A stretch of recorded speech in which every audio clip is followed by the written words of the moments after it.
Minneapolis grieving tonight after a morning of horror. They pulled over in a hurry, got out of the car, screaming, asking where their kids are. A shooter opening fire on children at Annunciation Catholic School during a morning worship service marking the first week of school. Dozens of students were inside the church. 2 young children, ages 8 and 10, were killed where they sat in the pews. 17 others, mostly children, were rushed to the hospital, parents frantically racing to the scene. This was a deliberate act of violence against innocent children and other people worshiping. The sheer cruelty and cowardice of firing into a church full of children is absolutely incomprehensible. Police say the gunfire started just before 8:30 a.m. local time when the 23-year-old shooter wearing black approached the church armed with a shotgun, rifle, and pistol. After using a 2x4 to block 2 of the exits, they say the shooter fired dozens of shots through the church windows and toward children sitting in the pews, using all 3 weapons. The coward that shot these victims took his own life in the rear of the church. That coward has been identified as 23-year-old Robin Westman. No prior criminal history. 10-year-old Weston Halsney was hiding inside the church. Beside me. I was like 2 seats away from the stained glass windows. So they were like, the shots were like right next to me. I just ran under the pew and then I covered my head. My friend Victor like saved me though, because he laid on top of me, but he got hit. Your friend laid on top of you? Yeah, and he got hit. Is this something that you've practiced before? Yeah, we practice it like every month, or I don't know, but yeah, we've never practiced it in the church though, only in school. Weston says his friend was taken to the hospital. He's really brave, and I hope he's good in the hospital. Tonight, Vice President Vance calling Weston a very brave little boy. President Trump ordering flags to be flown at half-staff after speaking with Minnesota Governor Tim Walz on the phone, offering condolences. It's my strongest desire that no state, no community, no school ever experiences a day like this. Minneapolis Mayor Jacob Fry outraged. And don't just say this is about thoughts and prayers right now. These kids were literally praying. It was the first week of school. The school's principal emotional. I love you. You're so brave.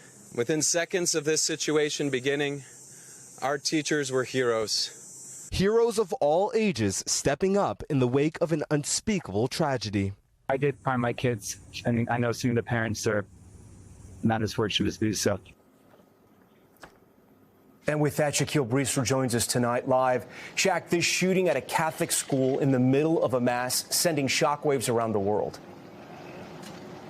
That's right, Tommy. You're even hearing comments from Pope Leo XIV at the Vatican. He's saying he was profoundly saddened by this shooting, also sending his condolences. Meanwhile, the Minneapolis community is starting to grieve with 3 separate vigils scheduled for later this evening. Tom? All right, Shaq, we thank you for that. Let's talk about the investigation into this horrific shooting now. Police identifying the shooter and saying they're poring over disturbing videos posted just before the massacre. Plus, we have new reporting about the shooter's connection to that very church. Here's Maggie Vespa. Tonight, we're learning more about the killer who went on that twisted rampage, gunning down children as they prayed in their church pews. Police identifying the shooter as 23-year-old Robin Westman with no criminal history. At this stage, we believe that the shooter had acted alone. There is no indication of other suspects directly involved in carrying out this attack. Police say they're executing search warrants at 4 locations tied to the shooter. As to the weapons used to perpetrate this horrific attack, there was a rifle, a shotgun, and a pistol. All 3 had been lawfully purchased by the shooter.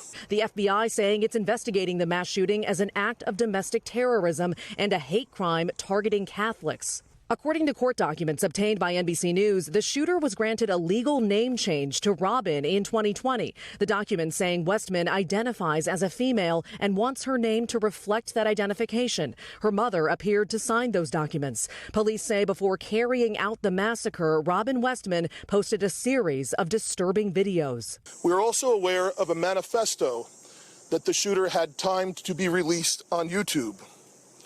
This manifesto appeared to show him at the scene and included some disturbing writings. One video showing a handwritten floor plan of a church and several weapons. On one of them, a message threatening to kill President Trump, plus many anti-Semitic slogans and references to the Catholic Church. Police say they have not identified a motive, but are studying those videos. It's been taken down, and our investigators are going through that to try and develop a motive from that.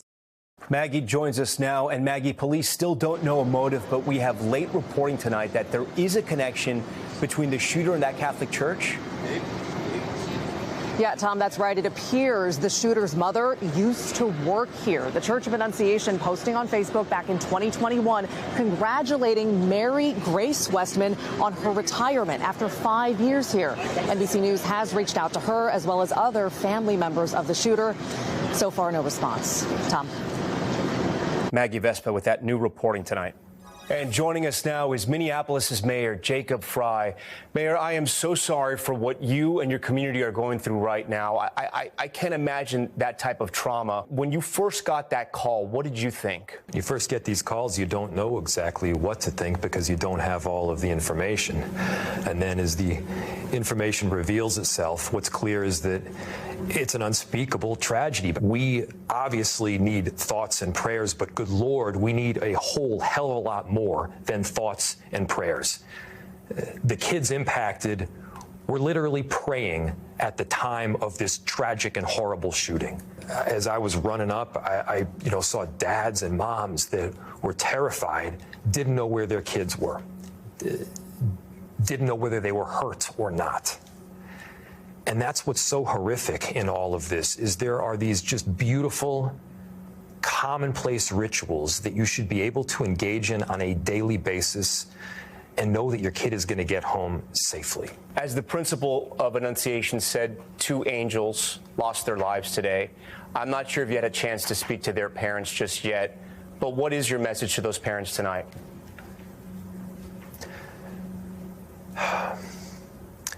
We have a whole Minneapolis family that will be there for you.